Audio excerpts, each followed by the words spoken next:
Someone the other day sent me a negotiation for a beat. They offered me 99 cents for a beat I made, and it was a collab. So I would have gotten half of that 99 cents, and then PayPal would have taken their fee. So I would have gotten like 35 cents for it.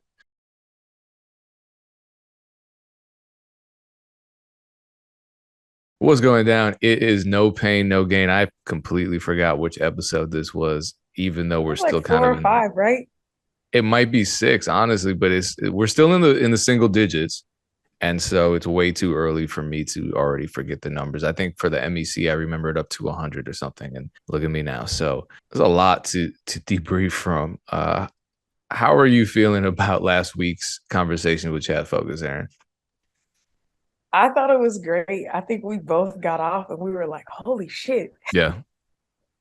It was Yeah. um it was a lot to take in because it's not at all like you think it is. Even like having listened to his interviews, I feel like we were asking stuff that people don't haven't asked. So he was touching on different things, but he just has such like a past, but his story is so dynamic and he's so intelligent. So it was just like a ton to take in. He's like he's on a different level. I have a lot of respect for him. I feel like he understands life on a different level and then he synthesizes information on a different level. So it's evident to see how he got into the trouble that he got into, meaning not I'm not saying it's a bad thing whatever he was doing. It's just like he has the mind for that type of thing. But then from leaving jail, being in a halfway house like he talks about and doing all of that stuff from his phone and then running it how he does now. My bad. I thought my phone was on do not disturb. Um, it is. Wow. Uh, then running the like, and then swinging everything over from being in a halfway house, whatever, and now saying, "Hey, I can still do the same type of ideas. I can still use the same type of math and elevate myself in a way." It just was not in a way continuously elevate himself. Like he shared, like even still now he can't really move around just yet, and he's still turning out all the wins and like rebranded himself. He's working on things. Spotify's trying to shut him down, but he's like, that's just one platform. I'm still winning here. It just his mind is fascinating. So I loved it. It was super informing to me. It was super informative. It was super encouraging. And then I don't know. I learned a lot. I just have a lot of respect for Chad Focus, and I thought it was dope. He came on here, so shout out to Chad Focus. Yeah. And I think our bullshit detectors are pretty well honed. I'm not saying someone can't get over on us, but is I'm both of us were asking questions because we are natural skeptics, and I don't know. I didn't see any holes in his story. Now, what I do want to address is kind of this overall skepticism with regard to Chad's case, because I think there's a lot of debate surrounding the original narrative, which I apologize to him directly for believing initially, which was that he was just some random rapper who didn't really know what he was doing, and he ran off on the company he worked for, and racked up $4 million worth of rapper promo services, which I didn't ask for much clarification directly, and that's why I left things open for a part two, and he seemed into it. So I would love to just get the story from his perspective, because he got humiliated for that. He was on Donkey of the Day. He was on a Hip Hop DX. There were a lot of publications that covered him as the guy that stole $4 million from a corporate entity to run ads and run billboards to promote his music. And as I said, I should have been more skeptical to begin with anyway, just because realistically, I'll put it this way. I had a friend, a former friend. I was actually in our rap group with him, and we were on the radio. When I got hired by a local radio station for a mix show, I brought him on as a host. He had a drug problem. Unbeknownst to me, he was using the radio station's company card to make purchases for himself, and then he would sell those items in exchange for drugs, or sell them and then use that money to buy drugs. He, I think, stole, according to the radio station, that whole situation was convoluted, and I resigned because it was handled poorly. Um, Obviously, I'm not at all condoning what my former friend did by stealing from the station. I just don't like how they handled the so-called investigation. Uh, but according to them, they estimated that he stole between 8,000 and 10,000, which is like, it's a credit card. There shouldn't be an estimate. You know exactly what the numbers are. Fishy. But even if, say, it was 8,000, they caught that right away. Chad Fogus stole 4 million, and they caught him at the $4 millionth spent. Something's not right there. And so that should have That's what I already, even said when me, you, and Dane yeah. were on. I'm like, y'all, he can't be an idiot, because how do you steal $4 million for billboards? Because that's what they were saying. I'm like, that doesn't add up. No, I think he was a scapegoat. And I want to follow up with him and some other people who were also involved. And if it happens, great. I'm looking forward to it. But what I want to add to the situation, and it's something that I think Chad alluded to, but vaguely, I think he said, because there were people in the comments saying, "Nah, he stole 4 million. Like, what are you talking about? Why are you defending him?" And Chad said, "Just look up the company I worked for." And the company that he worked for is called Agora Financial LLC. And they were charged federally as well after the fact, but they were ordered to pay a couple $1 million, because the FTC caught them, and they were caught for running pretty deceptive schemes. This was an all-out scam. Actually, I'll read. This is straight from the Federal Trade Commission's website, ftc.gov. It says the Federal Trade Commission is sending 34,893 checks and PayPal refunds totaling more than $2 million to consumers who lost money through a deceptive direct mail publication scheme. Agora Financial LLC, New Market Health, and other related defendants tricked consumers into buying pamphlets, newsletters, and other publications through false promises and deceptive marketing. And Chad was honest about that. He said he worked for a company that did deceptive marketing. The refunds will provide full compensation for consumers who bought certain health and finance related publications sold by the defendants. The one that they mention here by name is a guide on how to eliminate diabetes without a change in diet or exercise, which is certainly a scam. I don't know. There's a lot going on.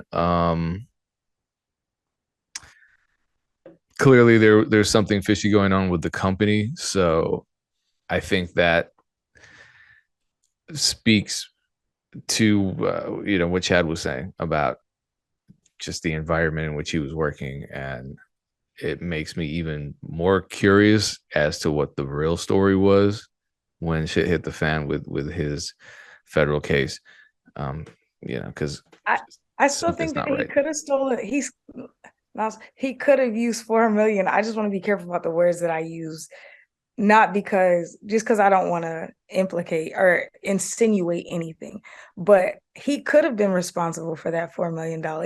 But I think what he was saying was, shady is as shady does. Like, they all kind of knew. They probably all were taking whatever. And then again, he works for a marketing company. So if he's doing SEO, how do they know if he's spending it on him versus, do you know what I'm saying? So like, that's what, and then he said some of it he would do experiments with his own stuff so that he could bring back the information to them. That's why they hired him and kept moving him up, because he was so good at what he did. So it's like, okay, they probably, I won't say all of it, but it seems like they authorized even some of it because when he would Yeah. go get results, then he could bring them, so I do agree it's like a scapegoat thing. I think it may not be, I think it could have been $4 million or even more, but it's like, why does that stop him now? That's what I was trying to get people to think. I'm like, be a pragmatist in this.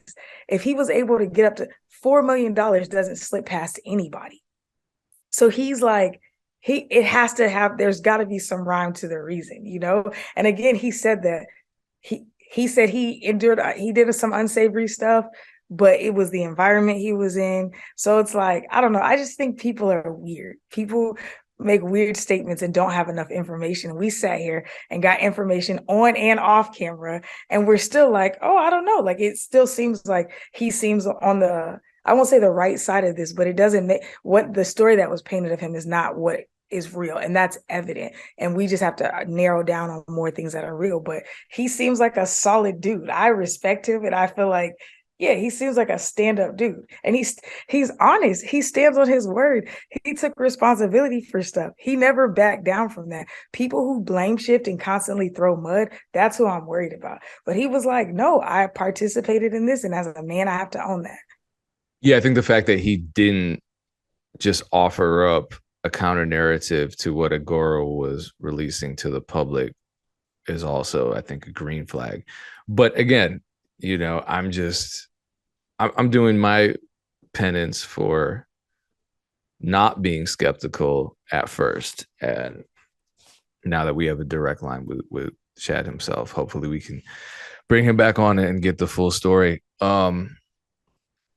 I want to talk about deceptive marketing since we're on that topic.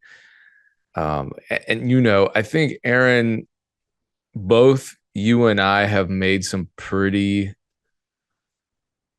extreme statements about marketing before. I think we've both kind of just said, yeah, all marketing is a scam. And Not marketing, but PR, but yes. PR, and I've said virtually all marketing is a scam. I think I've said all marketing below a certain price point is a scam. And I'm not talking about going on AdWords and spending $100 to promote a YouTube video. I'm not talking about investing $3 a day in meta ads. That's not a scam. You're actually working with an ads platform, but there's a learning curve. I'm talking about these marketing companies who are offering, especially in the music world, who are offering these marketing packages, $300, and we'll put together a playlist package, promo package, $150, $50 promo now. All of that, I stand on this. All of that is a scam. People can't get you a damn thing for $300. And this goes back to what Chad was saying. Bots. Huh? They can get bots. you bots. Yeah, they can get you some bots, but that's not what they're advertising. So that is a scam. Chad talked about this in last week's conversation, which I don't even remember the topic, but he mentioned that there are a lot of folks middlemaning situations. So he brought me up as an example, and this kind of thing has happened to me before, where he's saying, yeah, someone could be charging for a DJ Pain One, I don't know if he said beat or whatever, but a service offered by me, and they're charging triple what they're paying me and what we agreed on, and they're middlemaning, so they're getting way more money. I'm seeing that happen a lot too. Like, someone charging you $300 for a promo package might get you on a website, but either that website was free to them and they're charging you $300 for that labor, or they're getting you on some playlists that are full of fake followers, or even they're saying, all right, I'm going to take this $300 and pay another marketer $100 to run the campaign for me, pocket the 200, and you just got $100 worth of value, which isn't going to do anything. It's not going to move the needle for you. But what I want to talk about is specifics, because I don't like just throwing stuff out there. So here are things that I experienced myself recently, and I just want to talk about this stuff directly. So what do marketers do when they take your money for a marketing campaign or a promo campaign, whatever? Because rappers contact me all the time. They're like, hey, if I get a beat, do I have promo with it? And I just feel like a lot of people are willing to shell out money for this vague promise of promo or marketing. And a lot of it is just inconsequential stuff, like how much you charge for a Twitter shout out, how much you charge for an Instagram story. But like, it's not going to help you. I don't care how many followers I have. It's not going to help you. And again, marketing is useful. Learning the direct way to market, learning ad systems is going to be helpful beyond what you can ever imagine. But there's a learning curve. It takes a lot of time and attention. And then if you're marketing at a large scale, like you're at the point where, you're like, if you're a Dame and you have a roster of artists like Hobson and Dizzy Wright and stuff, you could be ready at that stage to run larger scale campaigns, maybe even terrestrial radio, but those cost well over $50,000 and they're still not guaranteed to, deliver the results that you want. But they're expensive because that's what the situation requires. So there's an agency that I want to talk about. They boast the following, and this is through their Instagram page. It said playlist placement, social media influencer shout outs, YouTube ads promotion, 100% organic. Now, social media influencer marketing can be really useful. Pause. Can we pause? You're talking about the 100% organic part? That's like, it doesn't exist. Well, you know what I'm saying? Plot twist. Because even for me, even if we post something, I'm texting my team, yo, repost this. That's not 100% organic. That's me sending it to people and telling them to repost it. It doesn't cost me anything, but it cost me the relationship. Do you know what I'm saying? It's like I had to build it. So it's like you're saying 100% influencer marketing by definition isn't 100% organic because they're influencing your. All right, I'm done. Fair. I think nowadays the word the word organic has come to mean just anything that's not bot related. So, okay, which is I think is incorrect. It's just a perversion of a word. But anyway, I think again, Chad Focus spoke on the value of influencer marketing. We know influencer marketing is valuable. If some of these famous TikTokers use your song for a viral video, your song is going viral. And those campaigns cost tens of thousands of dollars. So yeah, if you have $20,000-$30,000 and you dump it into, an upcoming and big TikToker, who knows what could happen? Good things could happen. Here's something Chad Focus also spoke on. He said you can target smaller creators too and pay them a few thousand here and there. But if an agency, say, is paying out, let's say, $2,000 to 3 smaller influencers to promote your music, they're probably going to charge you $10,000 for that service, and they're going to pocket $4,000 easily, if not more. That might be generous of me. So anyway, this very company that I'm talking about with the 100% organic in their bio, they contacted me and they sent me the wildest proposal I've ever seen in my life. And where's my phone? I'm so excited. Yeah. I love hearing bad deals. I mean, this is bad, period. This is bad across the board. So they said, hey there, I would like to offer to pay you to shout out some upcoming artists here on Rap Chat in your bio for set periods of time. Now, no one is checking my Rap Chat bio to find new music. Nobody on the planet. And I wouldn't even put someone else's link in my bio on Rap Chat because that link is supposed to go to my beat store because that's what the platform is about. So this is already stupid. He continues, I run a marketing agency and I'm looking to expand our reach to services on Rap Chat promo. I will be able to bring consistent business to you if you want to work. Let me know if you would be interested. So I asked, what's the offer? Because he's talking like this is going to be this lucrative partnership. This motherfucker says, my rates are $7 for 1 week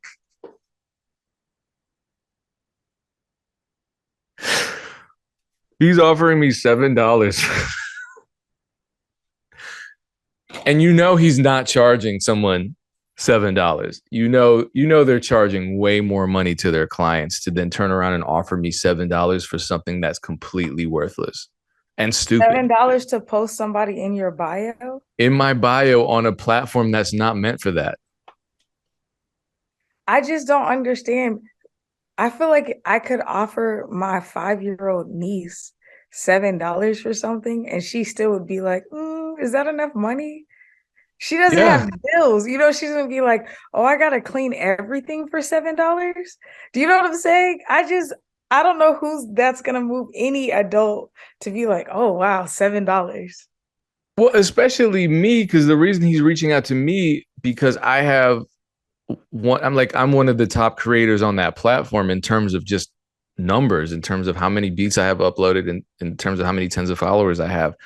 And it's like, that's your offer, $7? How disrespectful is it that he didn't even round it up to 10? That's what I'm saying. It's like, that's crazy. You left it as a single digit. Bro, you couldn't go up $3 to at least say 10. So I can at least calculate the multiples if I even consider your weak ass offer. That's crazy. 7? Who says 7? Wild. It has to be something that came up. This dude has to be in another country, did the conversion rate, isn't thinking about making it 10, put something in Chat GPT, and then just texted it or sent the offer to you. There's no way that an American human man said $7. That's crazy. That Chat GPT for this spam that I'm getting, you can tell when people are using it because they use the same corny words. And I don't know how soon it's going to take for Chat GPT to stop spitting out corniness. I mean, I think it's really useful if you have a certain Don't talk too level. loud. It's about to take this out of the internet and utilize it. Don't talk too loud. I should just bleep that word out. Now, like, I don't know. I think it's useful. I know a lot of people who use it. Like someone like me who has trouble with interpreting human emotion in the sense that like I'm just so direct, so that if I'm sending an email back to someone and they like they might ask me, hey man, I'm really, I'm looking forward to booking you for this DJ event, but we want to pay you $7 for it. And like my reply is just going to be no. That's it. And it's not even a mean reply. I'll just be like, no, I won't. I'm not going to accept that. And like, oh man, Pain is so mean. So I'm not going to waste my time if they're offering me $7. Just like I didn't waste my time replying to this person offering me $7. But I might use Chat GPT to soften my language a bit. So instead of just saying no, I'll say, Chat GPT might spit something out that's more professional, where it's like, I appreciate your kind offer, financially, blah, blah, blah. And I can't justify the time and energy that it takes for that price, blah, blah, and that could help me.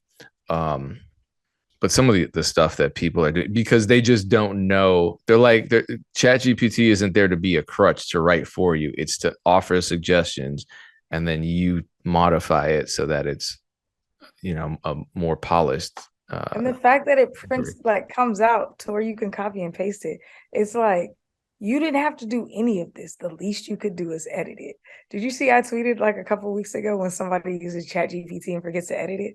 Like this dude DM'd me and he said, hi, I see that you have an event next week. My name is insert your name.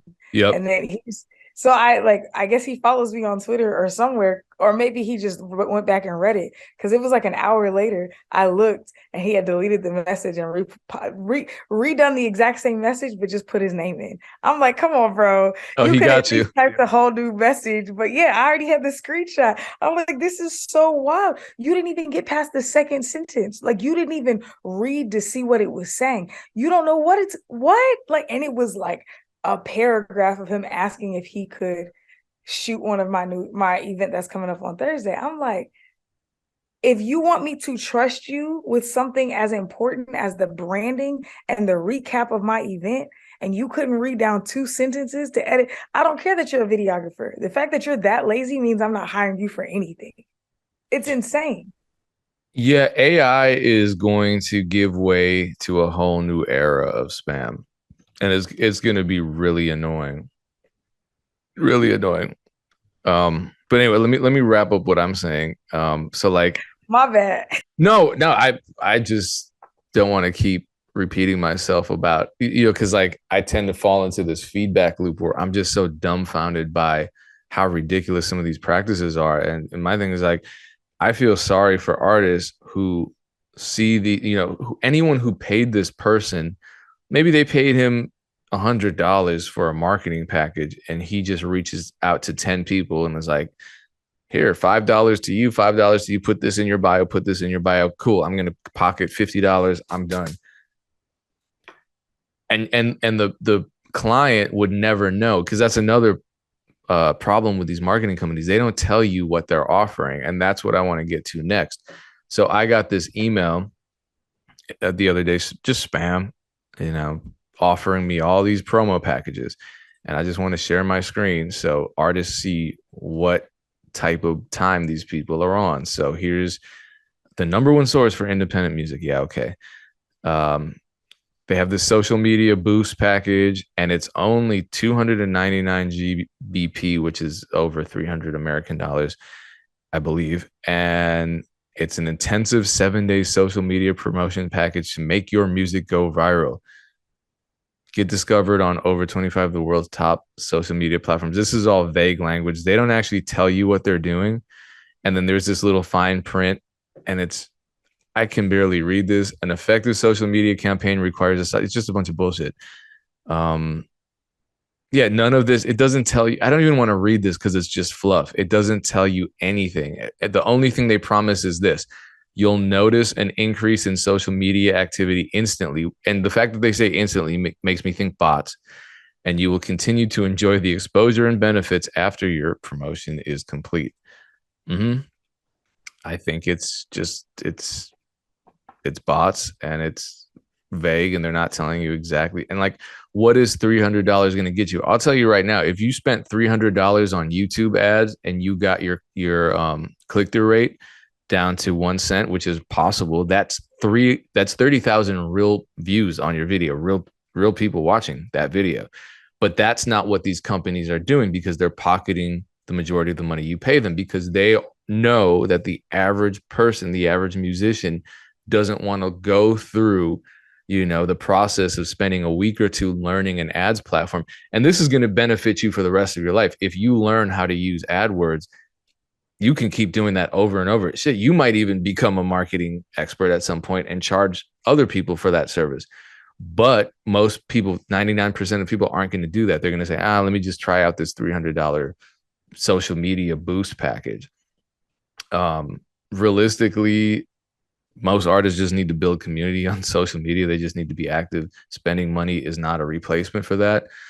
But I don't think people are going to stop buying these $50, $100, $300 marketing packages. But I'm telling you, this is what I'm seeing from my end, and it's awful. It's real nasty stuff, and they're just taking your money and not giving you any value. If it is going to be organic or worthwhile, it's going to require people's time. If the price is very low, you're not paying a person because nobody is going to do that much work for no money because their time is valuable. That's why good stuff is expensive because it requires human hours. That's why handmade art, and now there's a lot of stuff that's expensive, that's cheap and dumb. But when you start to look at, like even with consultations, I tell people you're really not going to get anybody worth your time until you get at least to $250. But most people, 500 to 1,000 is where you're going to get pretty good information. 2 to 5,000 is probably going to be life-changing information. Everything over that is like people have built a network of people that know their expertise and they're willing to spend 10, 15, 20,000 just to be in the room with you or to be in your network. So now you're paying for the network, not even the consultation. But people don't understand that. They start looking at the numbers. They're like, well, why do I have to pay you $500 to talk for an hour when I could just go pay because it's bots. You're not paying me for an hour. You're paying me for the last 12 years of my life. That's what you're paying me for. You're paying me for the money you're about to save. You're paying for the heartache that you're about to avoid. You're paying for the expertise that I've acquired that's going to require you not to have to run in the wrong direction 10 times when I can point you in the right direction. So I think people just have to understand that it's like, yeah, like you said, if it's cheap, it's probably a scam, or there's an abundance of it. You know what I'm saying? It's like you sell your beats for a low rate on BeatStars because you have an abundance of them, and you're doing licensing deals, meaning that you still own them. So if they want to pay more, they can get the buyout. But if you just want to lease the beat, cool. Like, I have so many beats, please, because you leasing a bunch of, because I have an abundance of it. But when it comes to time, time is the most precious commodity we will ever have. Of course, you're going to have to pay for my time. Yeah, we got a comment to that effect, actually addressing that. I don't know if you read it. It was on the Chat Focus episode, and this is from GA5. So or maybe it's Gas. But what they, oh man, it's gonna play. What they said was, and they were upset about it. It's not loading. Good Lord. Basically, that there was that moment in the conversation with Chad. I think you asked a question about people not respecting your time and not wanting to, compensate you for your time. And I get this all the time. People contact me like, "Hey, I just want to pick your brain," or sometimes very blatantly, especially producers will contact me and say, "Hey, can you review a contract? I'm trying not to get played," or "Can you negotiate this beat deal? I'm trying to make some money here." Or, "Hey, can you help me make some money? I'm trying to make some money off beat selling. Can you help set me up?" And it's like, you're asking me to make you money for free? In what universe? And I don't know you. In what universe is that even? And then they'll be like, "Well, what if I give you a cut?" I do this for myself and I don't get a cut taken out. I get 100%. So I can't wrap my head around how selfish it is for someone to ask a total stranger to help them make money without offering anything in exchange.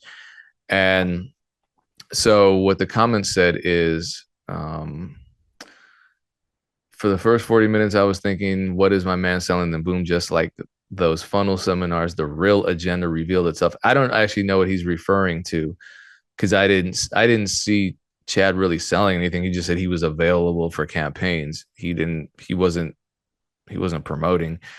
But then Nick replied and said, "I didn't like that comment about people not deserving to be in someone's space. That's an elitist mindset." So you let everybody in your house? Everybody can come to your house. Right. And so my point was, and it wasn't a misunderstanding. Nick and I kind of resolved that. My point is this. Someone the other day sent me a negotiation for a beat. They offered me 99 cents for a beat I made, and it was a collab. So I would have gotten half of that 99 cents, and then PayPal would have taken their fee. So I would have gotten like 35 cents for it. Right. Obviously, why couldn't they round it up to $1? I still just feel like people are just being crazy, wild, disrespectful. They are. And so I brought that up as an example. I said, if someone asked me to drop my beat price to 99 cents, which someone did the other day, that doesn't mean they're worthless, because that was the whole thing. Like, people not being, good Lord, hold on. I'm podcasting right now. My door is the loudest. It's not about people being worthless. When someone says this person's not worthy of your time, that's about your time. That's not about that person's inherent value as a human. So someone offering me 99 cents is not worth my time or my energy. They're also assholes. That's the point we're making. It's not about being elitist. And frankly, I think it's elitist to think that you're entitled to someone else's expertise, time, and energy, and they owe you that, and you're not required or expected to offer anything in exchange for that. And it's It's You a know, that healthy boundary. That's that's crazy. all it is. It's a healthy boundary. And you know, you just can't access anybody. You can't talk to anybody. That's just And it's not how life wild is. because they're commenting on YouTube where we're publicly sharing free information.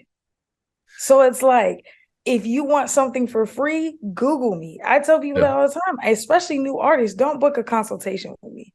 It's a waste of your time if you're just getting started. Because I'm gonna tell you some stuff that you're like, oh shoot.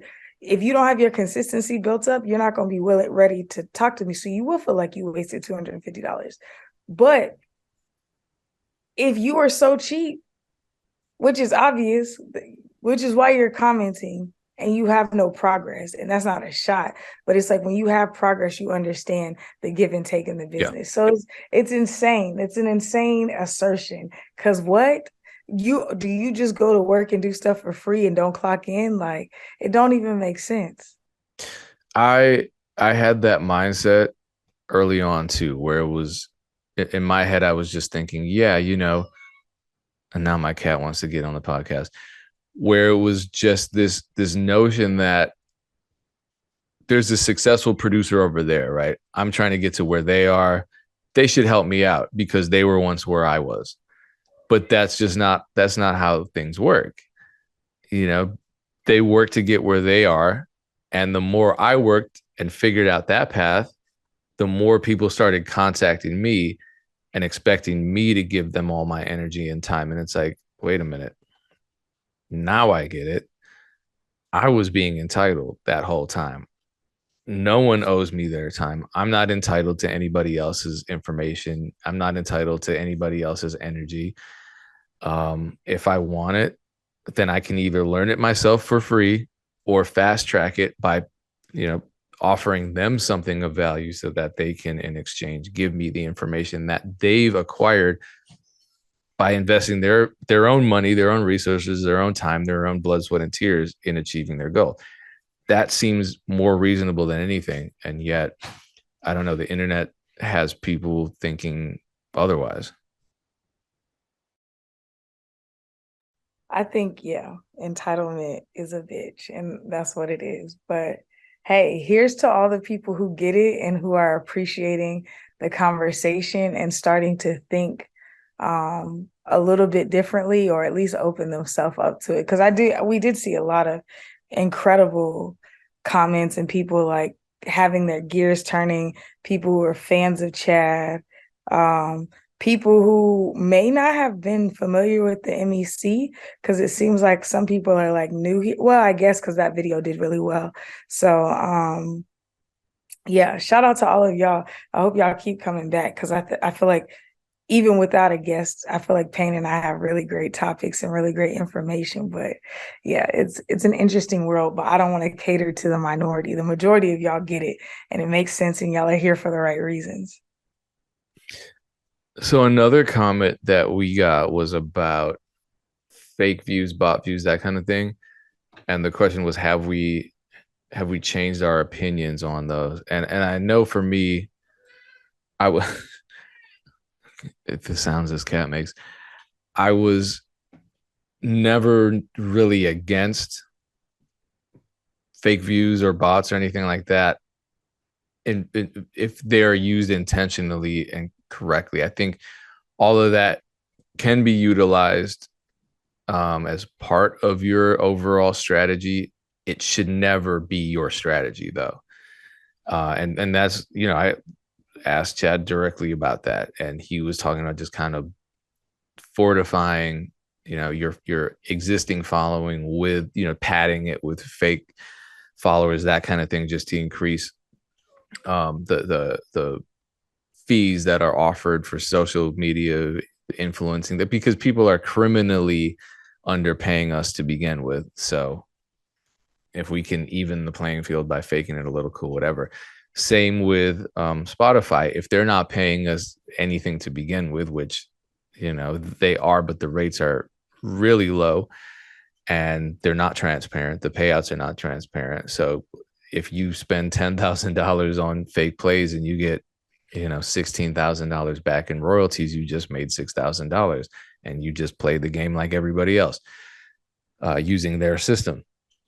So I don't know. Did you have an opinion that changed on that? I know, oh, specifically for YouTube. I know, like, I made a whole video about producers buying fake views for their beat videos on YouTube, and my whole stance was like, look, the YouTube algorithm has become so ridiculous and so limiting of organic reach, and they were already kind of against, the type beat videos to begin with.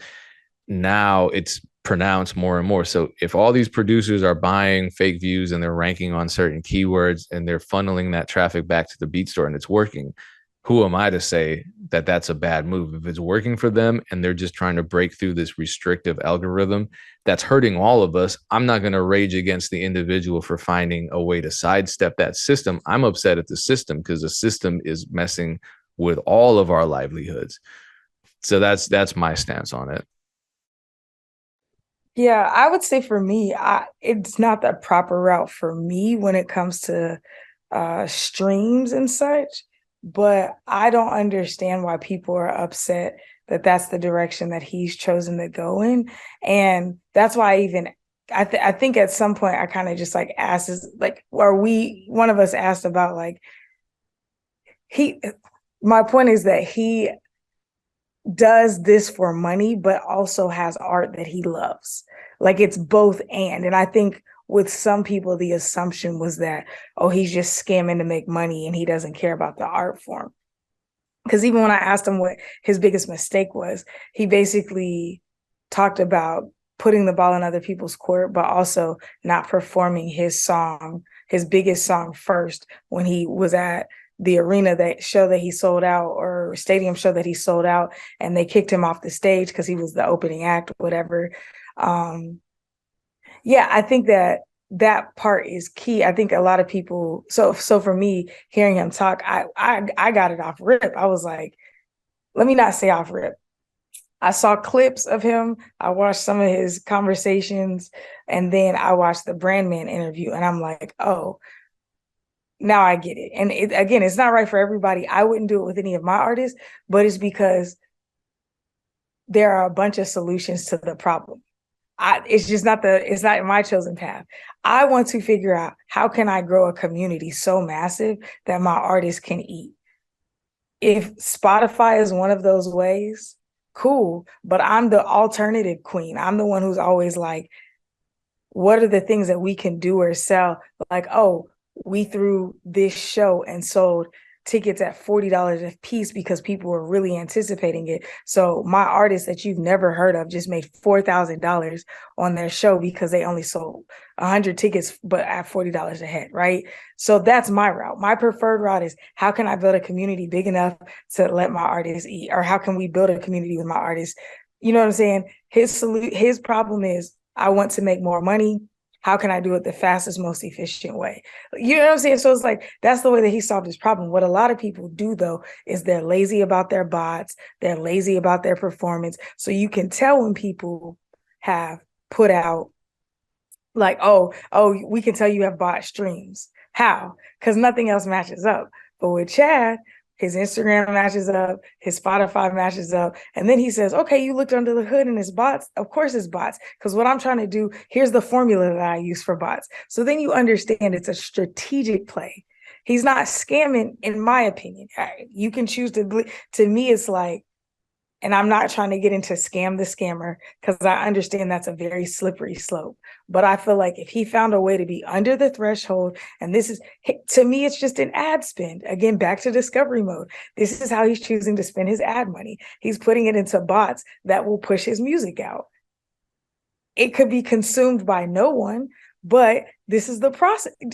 Again, I can't hate the player. It's a different game he's playing, but he's playing his game really well. And I respect it because it's not harming anybody. That's another thing. I think sometimes people scam and it's like you're scamming people. That I have a problem with. So for me, it's different. I don't see. So I haven't changed my opinion. It just further cemented me in my opinion, honestly. No, I agree with that. But that was always my stance on I shouldn't say it was always my stance, but leading up to the Chad Focus interview when we first discussed his Vice documentary and the Brandman conversation, there was some outrage, and I stood firmly on this notion that if you're not hurting people, then why are people upset at you? It's a system that you're learning to navigate. It's an exploitative system, and you're just exploiting the exploitative system. But there aren't, like Spotify's not going bankrupt because of this. You're not taking away from the other artists on Spotify who aren't paying for bot views. Someone over here is getting 100 monthly listeners. They're not going to suddenly drop to 50 just because someone's buying bot views. That's not how that works. So yeah, I don't see where the outrage comes from. Um, but again, I think these are topics that we could bring up when the part two comes out. Hopefully we can get him back. I think so. He said so. He said it publicly. You heard it here. Everyone saw it. It's documented. Yeah, I hope he comes back. I hope that we can have even more conversations around this topic. I feel like some of the people who have more of the like charged narratives, I want them to explain themselves a little bit more. If you have like a really strong opinion about it, can you give us why? Again, I don't think that you're wrong. I Mm. just think that to me, my hardest thing is hearing objections with no reason. If Yeah. you object to it, again, it's not for me. I'm not saying everybody should do this. I'm just saying for him, it makes sense and I understand why. So for you, it's one thing if it doesn't make sense for you. It's another thing if you're saying it just doesn't make sense. If you feel like it doesn't make sense or it's not right, I do want to hear why. If you could think about that in a pragmatic way and spell it out for us, I would love to hear it. Because I think for me, I like to see other perspectives because it shapes the way that I think. Had you hit me with this 7 or 8 years ago, even 5 years ago, I would have been like, no, he's wrong. Because Yeah. I haven't thought about it all the way out. Do you know what I'm saying? But then when you sit and think about it, it's like, I don't think so. And Yeah. maybe I'll change my opinion if there's more information presented, but I don't see an issue. Yeah. Well, leave a comment and let us know. We obviously read them when we can. That being said, who knows what next week has in store for us? Hopefully, there's a pleasant surprise. We'll see. I'm talking to somebody about something that was supposed to happen today, so let's make it happen next week. We'll find that out. Appreciate you tuning in, and shout out to everybody that's engaging with the Chad Focus conversation. I think that was one of our most watched episodes ever. And the numbers are still going up. So it remains to be seen how Facts. that ends up. So appreciate all that. Thanks for tuning in. Thanks for Also, continuing to watch us. tune into the How to Build Your Own Dreams podcast if you Yep. like hearing me talk about music business. It's very short, 10 minutes, 15 minutes, and then you out. Yeah. What's the YouTube link for that? It's Build Your Own Dreams is the YouTube channel. And then if you search How to Build Your Own Dreams on any podcast network, then you can find it. How I Built This will be the first thing that comes up. Guy Raz, that's one of my favorite podcasts. That's also worth your time. But I'm How to Build Your Own Dreams. And it's me and my business partner, Brandon, talking through figuring out business as entrepreneurs. And it applies to business, finance, all the things. Check that out. And also subscribe to Erinn on YouTube. We'll be back next week on No Pain, No Gain. Thanks again. Peace.